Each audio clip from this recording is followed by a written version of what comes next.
At the friends gathering, my boyfriend's childhood sweethearts, Emily, was present as well. She glanced at the table full of food I ordered, wrinkled her nose, and said to my boyfriend, "Mikey, you know I don't like sour stuff." Without a second thought, my boyfriend called the waiter over to switch the dishes. Everyone was shocked, looking at me as if waiting for me to explode. Instead, I led the cheer, saying, "Wow, childhood sweethearts really do stick together. Should I go ahead and call the wedding planner?"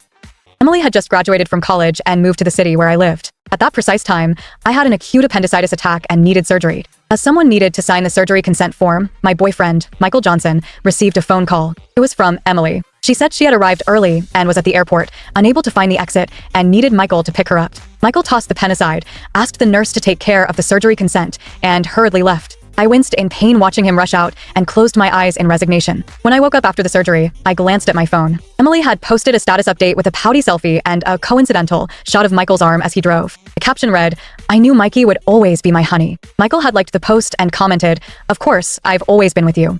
I put down my phone and closed my eyes again. It wasn't until the next day that Michael came to see me in the hospital room. He brought a bouquet, trying to surprise me, saying, "Tata, aren't they beautiful? Do you like them?" I endured the pain and looked at him expressionlessly. He pretended nothing had happened and continued, "These are the magenta Floyd roses you love." I had to search through several stores to find them. I pointed out, "I like amber rose. Floyd's are Emily's favorite." "What?" Michael said with an awkward laugh. "Well, they're all roses, right? They're beautiful, and you'll surely like them too." I was too tired to argue anymore and turned my head away to rest. In the past, I would have argued with him in situations like these. He always said, "Emmy's just like a sister to me. We've grown up together. There's nothing going on, and if there were, it would have happened long ago, even before you came along." Yes, it was me who pursued Michael. We were alumni at the same university and met during a cultural performance in our sophomore year. Seeing him on stage playing the piano, suave and gentlemanly, he instantly captured my heart. I initiated the pursuit, and after nearly 6 months, he finally agreed to give us a try. We were happy for a long time until we both graduated about a year and a half later.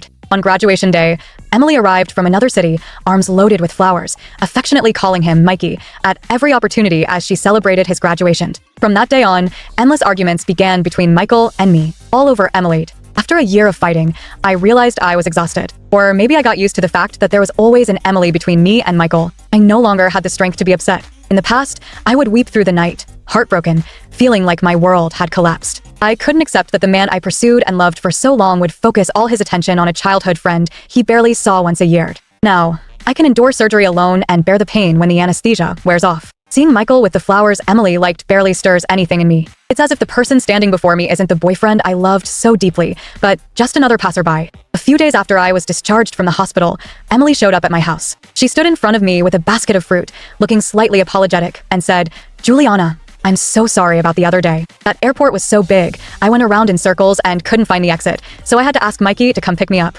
Sitting on the sofa, I looked at her coolly and said,